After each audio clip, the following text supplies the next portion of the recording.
Hello students, आप सभी का स्वागत है आपके अपने चैनल टारगेट सेमेस्टर में। आशा और उम्मीद करते हैं कि हमारे टारगेट सेमेस्टर का पूरा परिवार सुखी होगा, स्वस्थ होगा और सेमेस्टर एग्ज़ाम की तैयारी पूरी शिद्दत से कर रहा होगा। तो जैसा कि आप सभी को पता है कि 15 मई से आपके एग्ज़ाम्स होने वाले हैं और आपने नोटिस भी देख लिया होगा। और आप लोग सोच रहे होंगे कि क्या अभी हमारे पास सफिशिएंट टाइम है एग्ज़ाम के लिए प्रिपेयर करने के लिए। तो बिल्कुल आपके पास भरपूर समय है। बस आपको एक छोटा सा काम करना है और वो काम ये करना है कि आपको सबसे पहले target Gurukul mobile app download करना है और वहाँ से आपको सारथी ज्वाइन कर लेना है ओनली एट 199। केवल 199 रुपये में आपको सारथी ज्वाइन कर लेना है और अपने सेमेस्टर एग्ज़ाम की पूरी तैयारी को एक नई दिशा और एक नई ऊर्जा देना है। स्टूडेंट्स, आज हम डिस्कस करने वाले हैं फाइनेंशियल अकाउंटिंग का सेकेंड चैप्टर और इस चैप्टर का नाम है Indian and international accounting standards.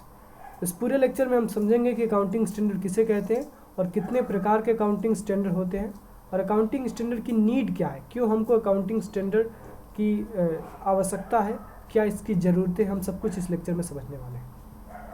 और इस लेक्चर को स्टार्ट करने से पहले आप सभी से एक छोटा सा निवेदन है कि आप जाइए target Gurukul mobile app download करिए और अपने सारथी को ज्वाइन करिए यदि आप चाहते हैं कि आपको सेमेस्टर एग्जाम में अच्छे मार्क्स सिक्योर करने हैं, वो भी कम समय में।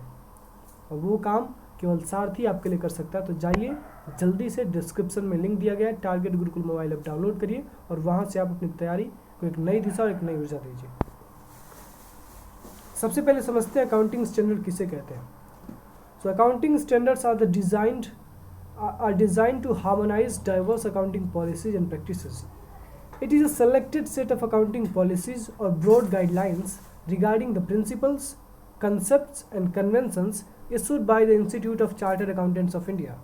Accounting standards are issued for the preparation of uniform and consistent financial statements and also for other disclosures affecting the different users of accounting information. Its nature is recommendatory or mandatory. देखिए, accounting करने के लिए अलग अलग policies और अलग अलग practices बनाए गए हैं। अगर हर एक बिजनेस अलग अलग पॉलिसी और अलग अलग प्रैक्टिसेस से अपनी अकाउंटिंग करेगा तो अकाउंटिंग करने का कोई एक बेंचमार्क नहीं होगा, कोई एक सेट स्टैंडर्ड नहीं होगा। और जब एक सेट स्टैंडर्ड नहीं होगा तो सभी लोग अकाउंटिंग अपने मनमानी ढंग से करेंगे और जब अकाउंटिंग मनमानी ढंग से करेंगे तो अकाउंटिंग में मैनिपुलेशन होने के चांसेस बढ़ जाएंगे, जो हमारे कॉर्पोरेट वर्ल्ड के लिए, हमारे अकाउंटिंग वर्ल्ड के लिए बिल्कुल सही नहीं है। इसीलिए अकाउंटिंग स्टैंडर्ड्स को डिज़ाइन किया जाता है ताकि जो भी डाइवर्स अकाउंटिंग पॉलिसीज़ और प्रैक्टिसेस हैं उनको ख़त्म किया जा सके, उनको हार्मोनाइज किया जा सके और सभी बिजनेसेस एक ही तरह के अकाउंटिंग पॉलिसीज़ और प्रैक्टिसेस को अडॉप्ट करें।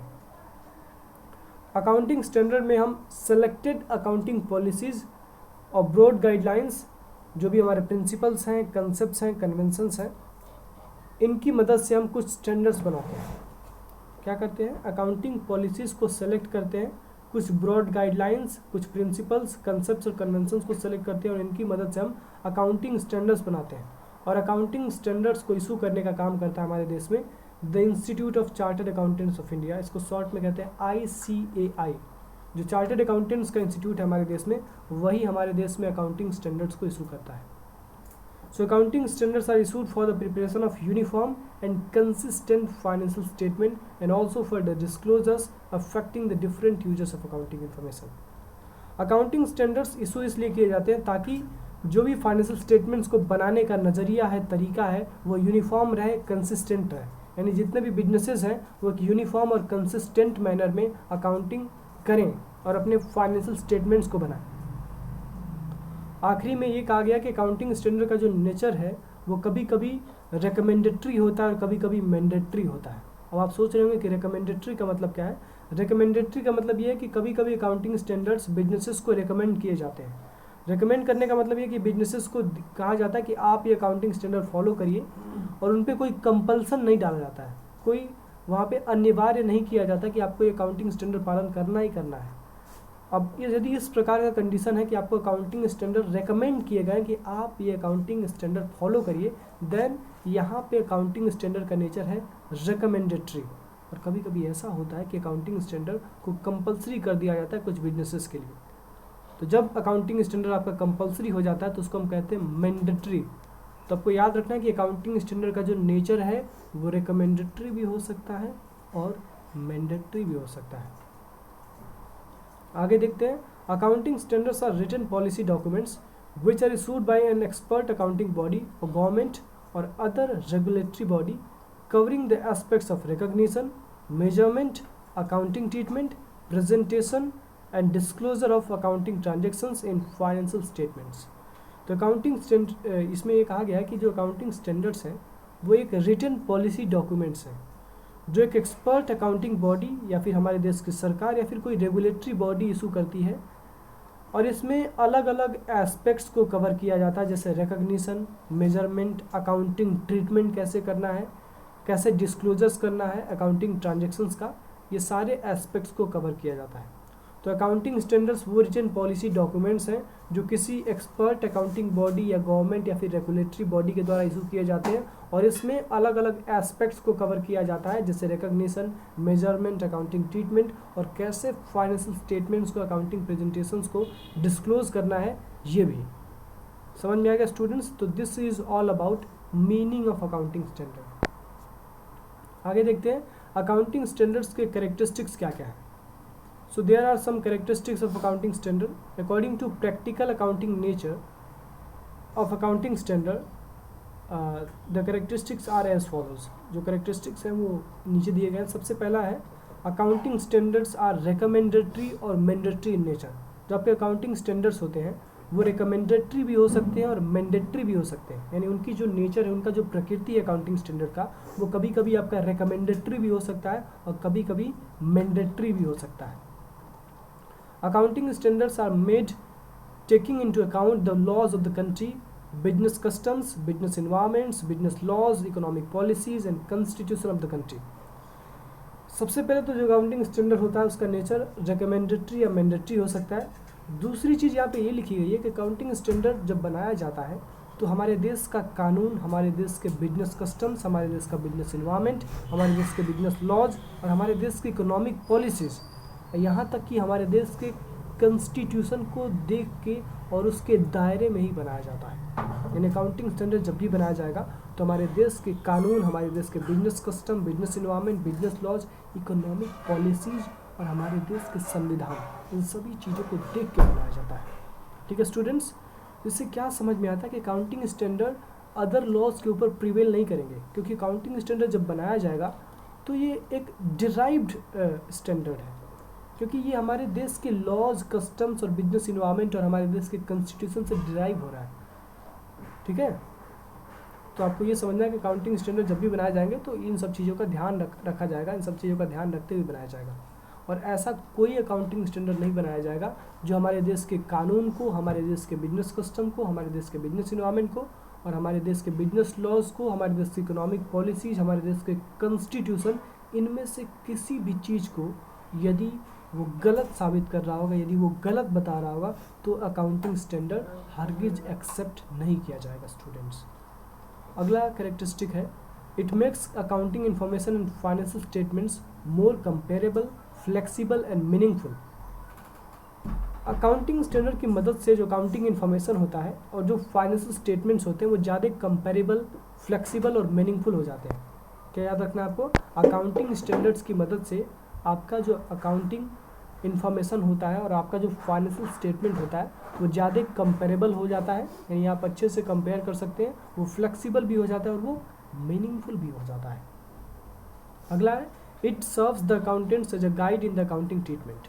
और अकाउंटिंग स्टैंडर्ड्स अकाउंटेंट्स के लिए एक गाइड यानी एक मार्गदर्शन के रूप में काम करता है, और ये अकाउंटेंट्स को ये मार्गदर्शन देता है, ये गाइडेंस देता है कि किस प्रकार का अकाउंटिंग ट्रीटमेंट आपको किस समय करना है और किस चीज़ के लिए करना है।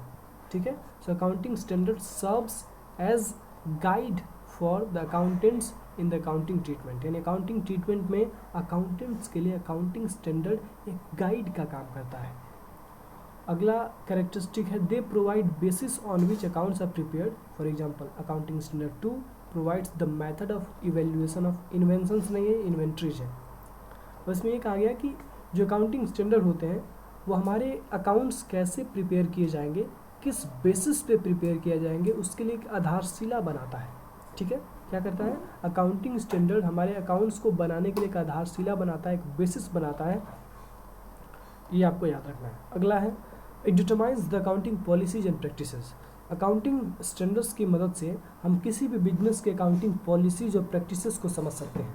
ठीक है, क्या कर सकते हैं? अकाउंटिंग स्टैंडर्ड की मदद से हम किसी भी बिजनेस के अकाउंटिंग पॉलिसीज और प्रैक्टिसेस को समझ सकते हैं और डिटरमाइन कर सकते हैं। अगला है it prescribes a suitable accounting treatment among the alternatives. It provides the basis of accounting process and the financial areas of accounting.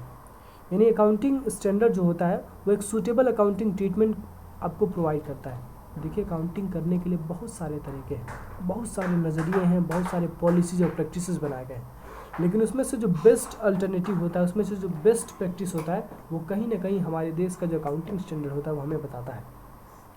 तो अकाउंटिंग स्टैंडर्ड ये प्रेस्क्राइब करता है कि अलग अलग अकाउंटिंग ट्रीटमेंट का जो आपके पास अल्टरनेटिव्स हैं, उन अल्टरनेटिव्स में से आपके पास आपके लिए कौन सा सबसे बेस्ट अल्टरनेटिव है, वो आपको अकाउंटिंग स्टैंडर्ड बताता है। ठीक है students, this is all about characteristics of accounting standard. आगे हमको डिस्कस करना है कि हम लोग अकाउंटिंग स्टैंडर्ड्स के किन कंटेंट के विषय में पढ़ने वाले हैं। तो सबसे पहले हम पढ़ेंगे a statement of concepts and fundamental accounting principles defining to the accounting standard. सबसे पहले हम ये पढ़ेंगे कि कौन से ऐसे कंसेप्ट्स और फंडामेंटल अकाउंटिंग प्रिंसिपल्स हैं जो अकाउंटिंग स्टैंडर्ड्स को डिफाइन करते हैं। इसके साथ साथ हम ये भी जानेंगे कि अकाउंटिंग स्टैंडर्ड में कौन कौन से टेक्निकल टर्म्स हैं। इसलिए दूसरा पॉइंट है definition of the terms used in accounting standard. Accounting standard में कुछ टेक्निकल टर्म्स, कुछ जार्गन्स यूज किए जाते हैं। उन जार्गन्स का एग्जैक्टली मतलब क्या होता है, उसके हम डेफिनेशंस देखेंगे इस अकाउंटिंग स्टैंडर्ड पूरे चैप्टर में। अगला है the manner of applying accounting principles for formulating the accounting standards. और हम ये भी देखेंगे कि किस प्रकार से हमको अकाउंटिंग प्रिंसिपल्स को अप्लाई करना है अकाउंटिंग स्टैंडर्ड्स को फॉर्मुलेट करने के लिए। क्या देखेंगे? हम ये भी देखेंगे कि किस प्रकार से हमको अकाउंटिंग प्रिंसिपल्स को अप्लाई करना है अकाउंटिंग स्टैंडर्ड्स को फॉर्मुलेट करने के लिए। अगला है the presentation end of disclosure requirement in complying with accounting standard. हम लोग ये भी देखेंगे कि किस प्रकार से हम अकाउंटिंग स्टैंडर्ड्स का डिस्क्लोजर देंगे, किस प्रकार से हम डिस्क्लोज करेंगे कि हमने कौन से अकाउंटिंग स्टैंडर्ड को फॉलो किया है। Class of enterprises to which accounting standard will apply. और हम ये भी देखेंगे कि कौन से ऐसे क्लासेस एंटरप्राइजेस के जिस पे अकाउंटिंग स्टैंडर्ड अप्लाई होता है। और हम ये भी देखेंगे किस डेट से अकाउंटिंग स्टैंडर्ड इफेक्टिव होगा, किस डेट से अकाउंटिंग स्टैंडर्ड अप्लाई किया जाएगा। इसके साथ साथ हम ये भी देखेंगे कि अकाउंटिंग स्टैंडर्ड का जो नेचर है वो रिकमेंडेटरी और मैंडेटरी दोनों है। ठीक है स्टूडेंट्स।